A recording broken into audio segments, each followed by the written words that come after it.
Toujours en lien avec le cou, lorsqu'on fait les exercices d'épaule, on aide à la posture, surtout dans cet exercice-là. On parle d'exercice d'épaule, mais en réalité, c'est vraiment un exercice spécifique pour le dos.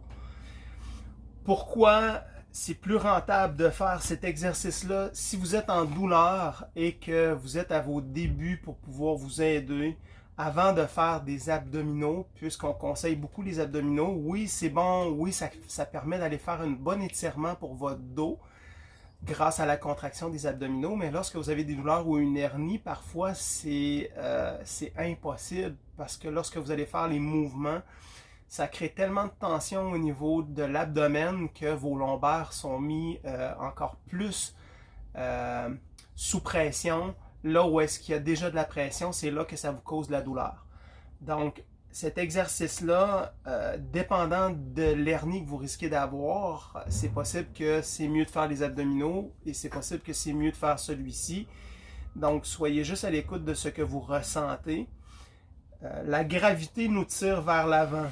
Donc, si je pars avec l'idée que je suis toujours courbé vers l'avant, mon objectif, c'est de ramener tout ça vers l'arrière.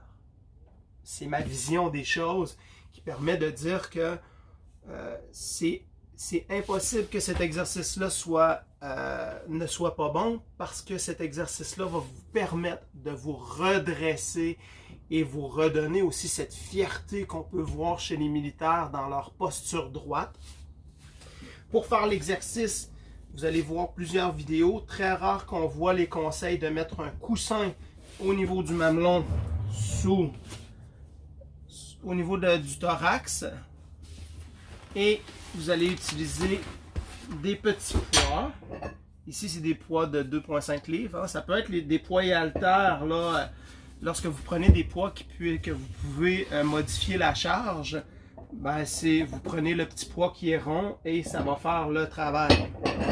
Commencez très léger. Vous pouvez le faire avec les bras, paume de main vers le haut. Juste le fait de maintenir, ça va vous permettre d'aller travailler la musculature du dos.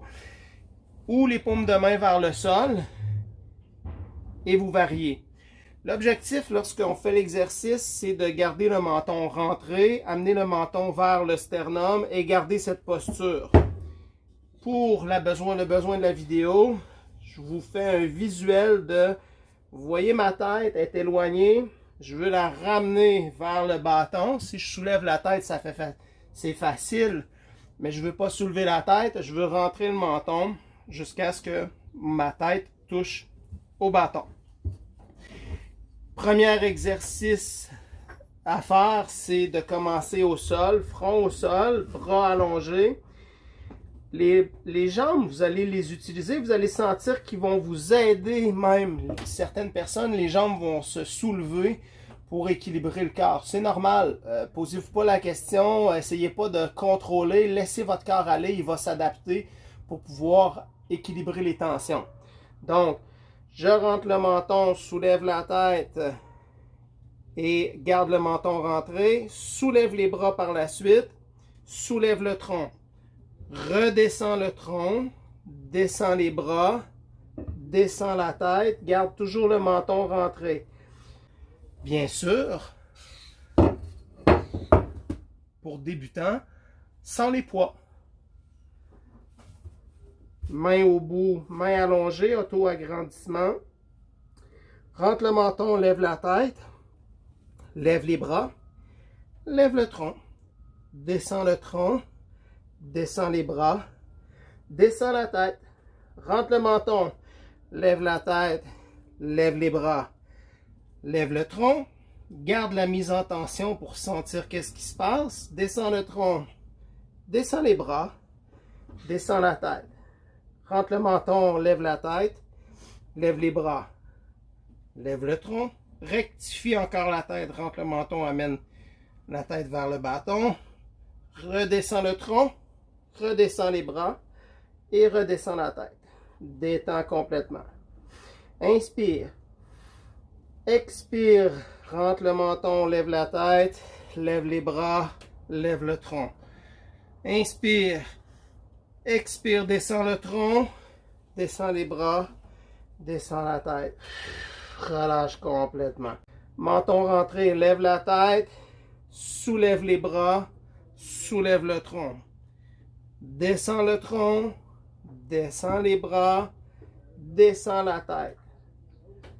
Lève la tête, rentre le menton, viens vers le haut. Lève les bras. Quand ça lève plus, lève le tronc. Descends les bras. Descends le tronc, pardon. Descends les bras. Descends la tête. C'est un ordre pour vous mettre un peu la séquence modifiée. Parce que lorsqu'on le fait, on ne commence pas à saccader le mouvement. Le mouvement se fait dans un ensemble complet. Mais pour les besoins de votre qualité du mouvement, on va le faire en séquence de 3. Lève la tête, rentre le menton, lève les bras, lève le tronc. Descends le tronc, descends les bras, descends la tête. Lève la tête, lève les bras et lève le tronc. Quand je dis le tronc, hein, c'est le dos. Je descends le tronc, descends les bras, descends la tête. Lève la tête, rentre le menton, lève les bras, lève le tronc. Et si je fais une modification de la position de mes mains, c'est la même chose. Paume de main vers le haut, vers le ciel. Rentre le menton, lève la tête, lève les bras, lève le tronc, rentre le menton. Descends le tronc, descends les bras, descends la tête. Lève la tête, fixe le tout. Lève les bras, fixe le tout, élève le tronc, fixe le tout, rentre le menton, garde ça fixe. Descends le tronc, descends les bras, descends la tête. Et on peut le faire entre 8 et 20 fois, 3 répétitions, toujours dans le respect. Lorsque vous sentez de la douleur, vous arrêtez et vous le faites le plus souvent possible, à tous les jours, pour ensuite accumuler différents entraînements. Parce que juste un exercice ne vous aidera pas à corriger quoi que ce soit. C'est le cumulatif de plusieurs exercices. Mais lorsqu'on est en douleur chronique, on garde les exercices de base les plus importants comme celui-ci et tous les autres que vous voyez sur ma chaîne.